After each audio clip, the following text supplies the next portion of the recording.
ओम शांति। आज 18 अगस्त 2021 की बाबा की मुरली।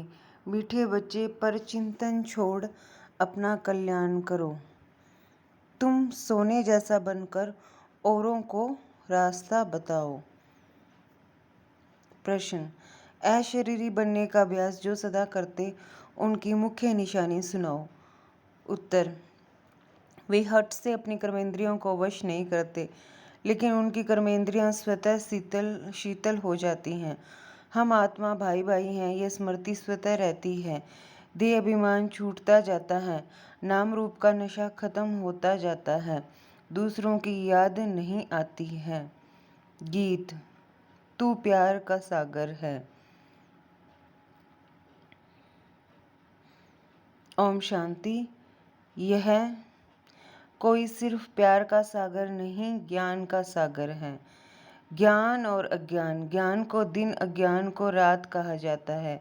ज्ञान अक्षर ही अच्छा है, अज्ञान अक्षर बुरा है। आधा कल्प है ज्ञान की प्रारब्ध, आधा कल्प है ज्ञान की प्रारब्ध। अज्ञान की प्रारब्ध है दुख, ज्ञान की प्रारब्ध सुख है। यह तो बहुत सहज समझने की बातें हैं। दिन है ज्ञान का, रात है अज्ञान, यह भी किसी को पता नहीं है। ज्ञान किसको कहा जाता है, अज्ञान किसको कहा जाता है, यह बेहद की बातें हैं। तुम सबको समझाते हो ज्ञान क्या है, भक्ति क्या है। ज्ञान से तुम पूज्य बन रहे हो। जब पूज्य बन जाते हो तो पूजा की सामग्री को जान जाते हो। जो भी मंदिर आदि हैं तुम जानते हो, यह सब यादगार हैं। उनकी जीवन कहानी क्या है वह तुम जानते हो। जो पूजा करने जाते हैं वह खुद नहीं जानते पूजा को भक्ति कहा जाता है। भगवान को भक्तों से मिलना है, भक्ति का फल देने के लिए। सो भगवान ही आकर पुजारी से पूज्य बनाते हैं। पूज्य सतयुग में, पुजारी कलयुग में होते हैं।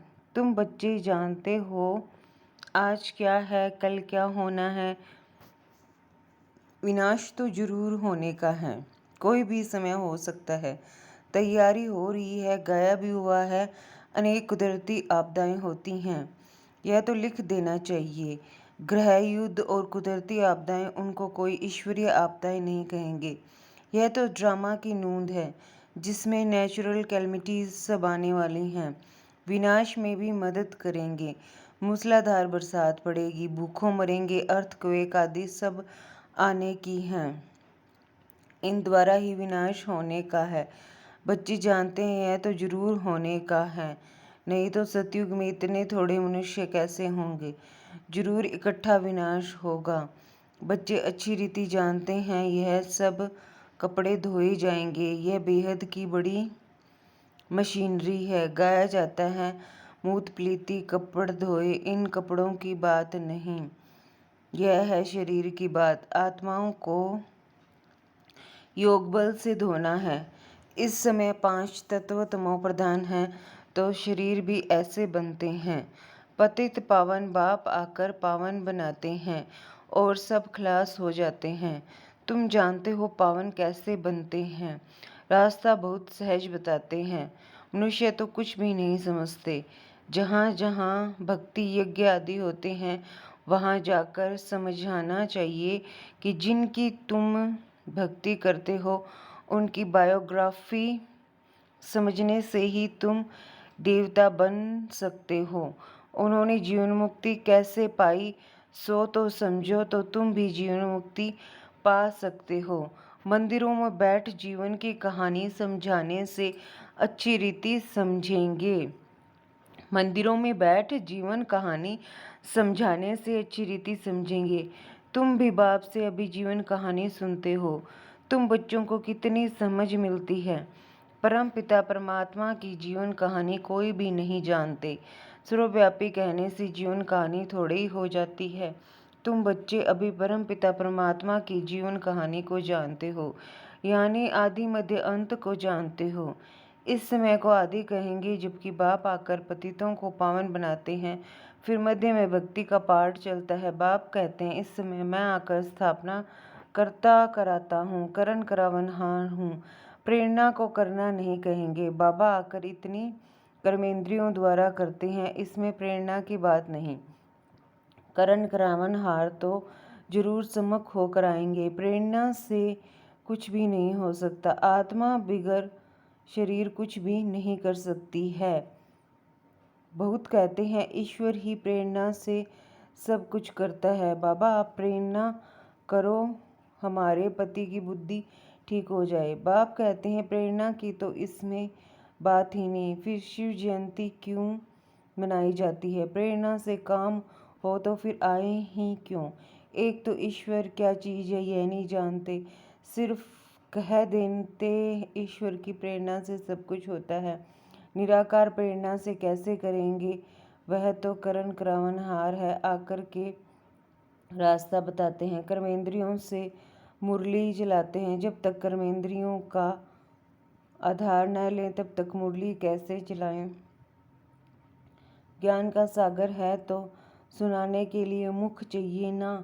अब तुम बच्चों को सारी दुनिया के आदि मध्य अंत का पता पड़ा है, पूरी नॉलेज मिली है, समझते हैं ज्ञान बिगर गति नहीं।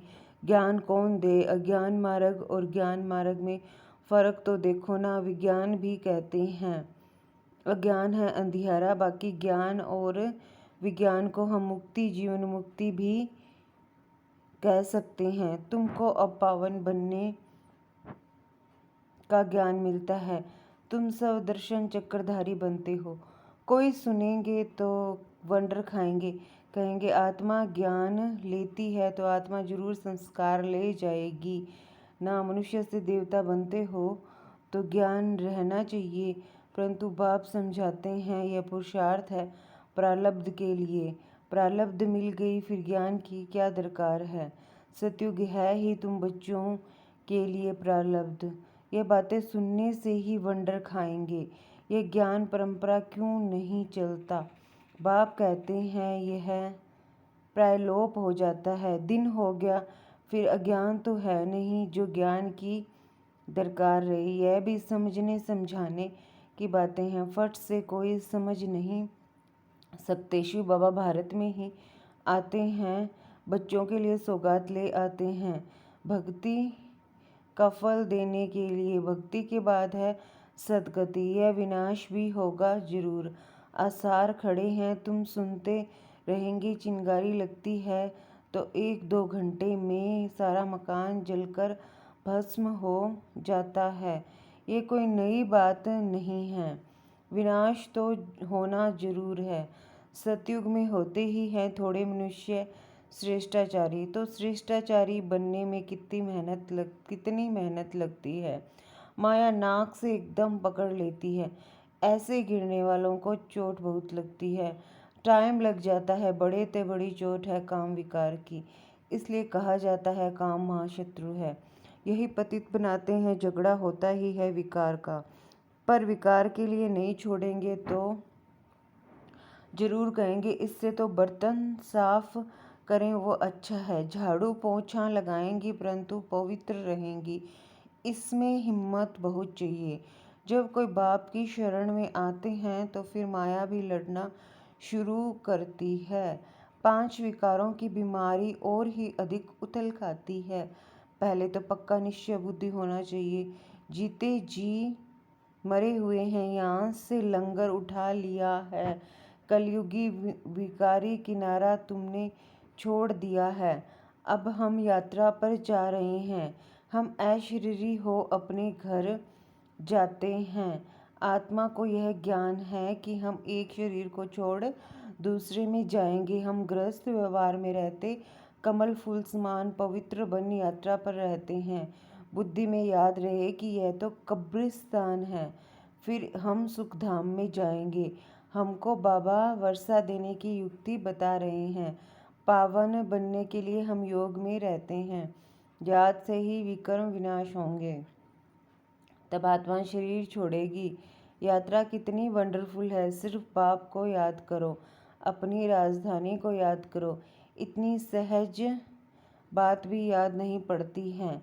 अलफ को याद करो बस, परंतु माया वह भी याद करने नहीं देती। मेहनत लगती है। आत्मा को ज्ञान मिला है, हमारा बाबा आया हुआ है। आत्मा पढ़ती है ना। आत्मा शरीर द्वारा जन्म लेती है। आत्मा भाई भाई है। देह अभिमान में आने से फिर अनेक संबंध हो जाते हैं। यहाँ तुम भाई बहन हो गए, आपस में भाई भाई भी हो, बहन भाई भी हो। प्रवृत्ति मार्ग है ना, दोनों को वर्षा चाहिए। आत्मा ही पुरुषार्थ करती है। अपने को आत्मा समझना यही मेहनत है। देह अभिमान न रहे। शरीर ही नहीं तो विकार किससे करेंगे। हम आत्मा है, बाप के पास जाना है। शरीर का भान ही न रहे। जितना योगी बनते जाएंगे कर्मेंद्रियां शांत होती जाएगी। देह अभिमान में आने से कर्मेंद्रियां चंचल होती है। आत्मा जानती है हमको प्राप्ति हो रही है। शरीर से अलग होते जाएंगे तो कर्मेंद्रियां शांत होती जाएगी। सन्यासी लोग दवाई खाकर कर्मेंद्रियों को शांत करते हैं। वह तो हठ योग हो गया ना। तुमको तो योग से काम लेना है। क्या योग बल से तुम वश नहीं कर सकते हो? जितना आत्माभिमानी होते जाएंगे तो कर्मेंद्रियां शांत हो जाएंगी। बड़ी मेहनत करनी पड़ती है। प्राप्ति तो बहुत ऊंच है ना। बाप कहते हैं योग बल से तुम विश्व के मालिक बनते हो, कर्मेंद्रियों पर जीत पहनते हो। इसलिए भारत का योग नामी ग्रामी है। तुम मनुष्य से देवता, पतित से पावन बनते हो। प्रजा भी स्वर्गवासी तो है ना। योग बल से तुम स्वर्गवासी बनते हो, बाहुबल से नहीं बन सकते हो। मेहनत कोई बहुत नहीं है। कुमारियों के लिए तो जैसे मेहनत ही नहीं है, फ्री है। विकार में गई तो बड़ी पंचायत हो जानी है। कुमारी रहना अच्छा है, नहीं तो फिर अधर कुमारी नाम पड़ जाता है। युगल भी क्यों बने, इसमें भी नाम रूप का नशा चढ़ता है। यह भी मूर्खता है। युगल बनने के बाद पवित्र रहने के लिए बड़ी अच्छी हिम्मत चाहिए। ज्ञान की पूरी पराकाष्ठा चाहिए।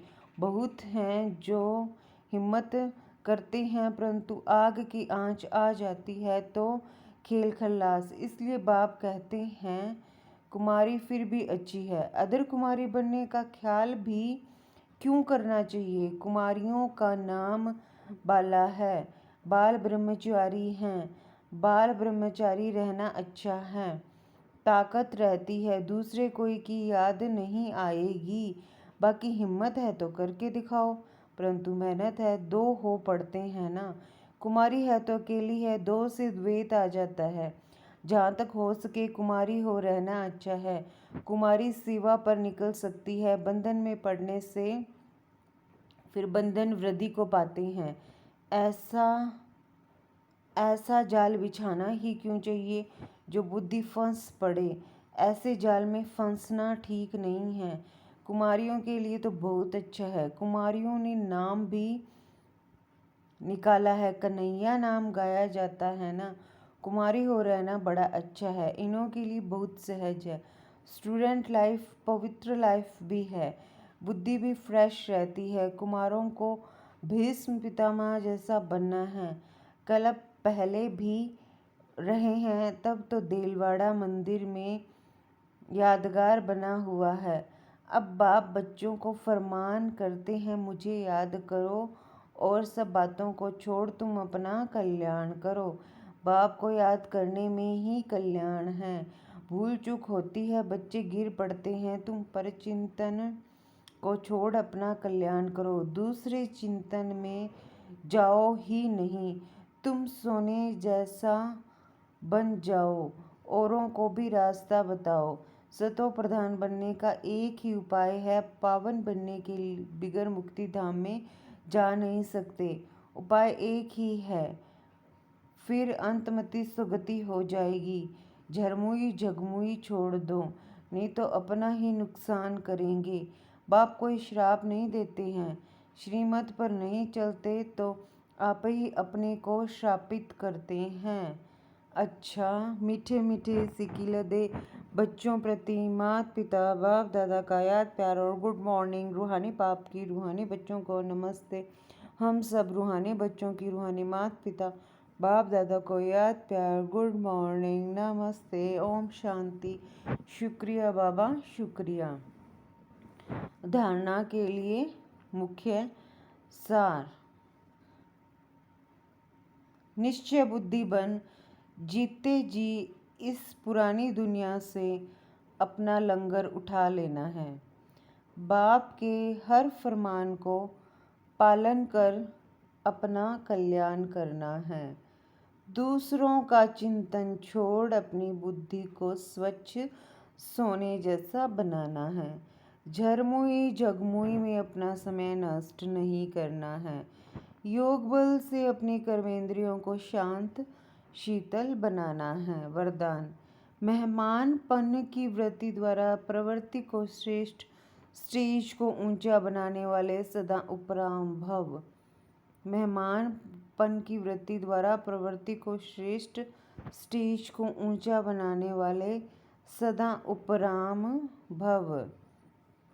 जो स्वयं को मेहमान समझकर चलते हैं वे अपने देह रूपी मकान से भी निर्मोही हो जाते हैं। मेहमान का अपना कुछ नहीं होता। कार्य में सब वस्तुएं लगाएंगे लेकिन अपनेपन का भाव नहीं होगा। वे सब साधनों को अपनाते हुए भी जितना न्यारे उतना बाप के प्यारे रहते हैं। देह देह के संबंध और वैभवों से सहज उपराम हो जाते हैं। जितना मेहमानपन की वृत्ति रहती है उतनी प्रवृत्ति श्रेष्ठ और स्टेज ऊंची रहती है। स्लोगन है, अपने स्वभाव को निर्मल बना दो तो हर कदम में सफलता समाई हुई है। अपने स्वभाव को निर्मल बना दो तो हर कदम में सफलता समाई हुई है। अच्छा, ओम शांति।